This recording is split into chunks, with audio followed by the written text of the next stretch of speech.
ये कहानी है हमारी कहानी के हीरो की। हाँ, उसका नाम क्या है वो जानकर तुम क्या करोगे? उसको हीरो ही कह लो, क्योंकि हीरो तो वही होता है ना जो अपनी तकलीफ से किसी को तकलीफ ना दे। अब हमारे हीरो की अगर पर्सनालिटी की कुछ बात करें तो तुम समझ लो कि 5 फुट 8 इंच का एक लड़का इसके चेहरे पर हमेशा एक स्माइल रहती थी और जो हमेशा नाश्ता खाता रहता था, यहाँ से वहाँ उछलता कूदता। और वो रहता किसके साथ था? अगर इसकी बात करो तो वो हम सब के साथ रहता था। और उसे खुशी किससे मिलती थी? अगर तुम इसकी बात करो तो उसका सारा वक्त या तो ओल्ड एज होम में बीतता या ऑर्फनेज के बच्चों के साथ।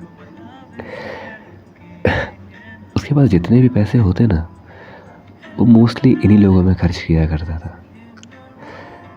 पता नहीं क्यों उसे अजीब सी खुशी मिलती थी। अक्सर पूछा भी उससे कि तुम ऐसा क्यों करते हो, तो उसका जवाब बस यही होता था कि अपने लिए तो सब करते हैं, कभी किसी और की स्माइल की वजह बनकर देखो। और मैं तो बहुत सेल्फिश हूँ, मैं ये सब अपने लिए करता हूँ क्योंकि उनके चेहरे पर स्माइल देखकर मुझे अच्छा लगता है।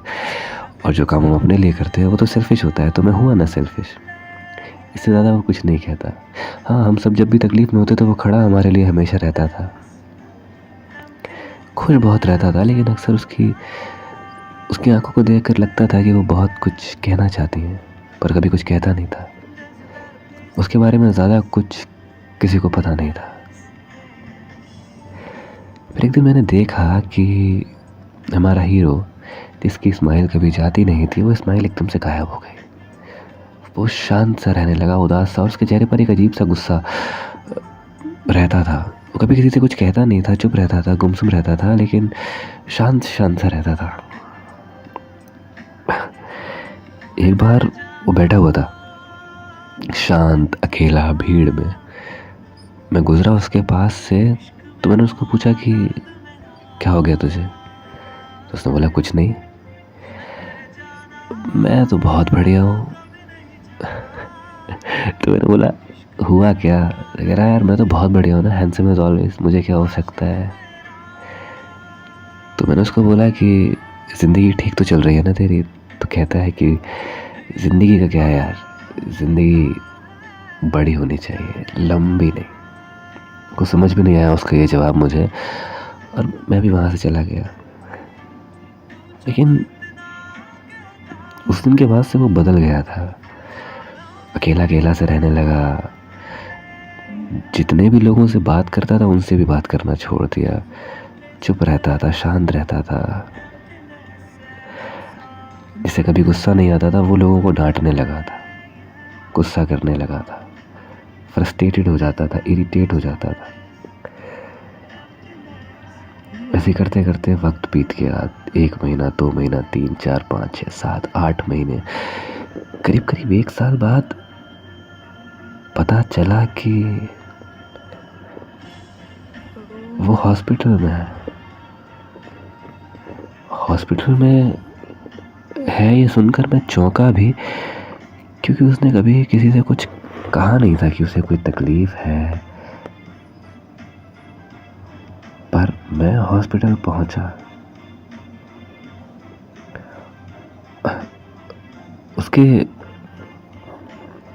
उसके चेहरे पर एक अजीब सी स्माइल थी उस वक्त भी। मुझे उससे मिलने नहीं दिया गया, या उसके किसी और दोस्त को उससे मिलने नहीं दिया गया। हम सब हॉस्पिटल में जिस वार्ड में वो था उसके बाहर से एक ग्लास से उसको देख रहे थे। उसके चेहरे पर एक पाइप था जिससे शायद उसे ऑक्सीजन दी जा रही थी।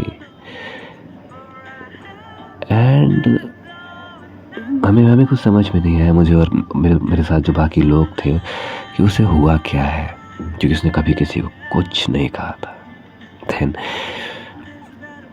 दिन एक लड़की आई। वो लड़की उसके पास बैठी, उस लड़की ने उसका हाथ पकड़ा, और मैं वो सब बाहर से देख रहा था। उस लड़के ने, हमारे हीरो ने जो लाइन कही उस लड़की से, वो ये थी कि then why don't you just hold my hand and make me believe in everything again. उसके बाद वो चला गया हमेशा के लिए. उसको कैंसर था,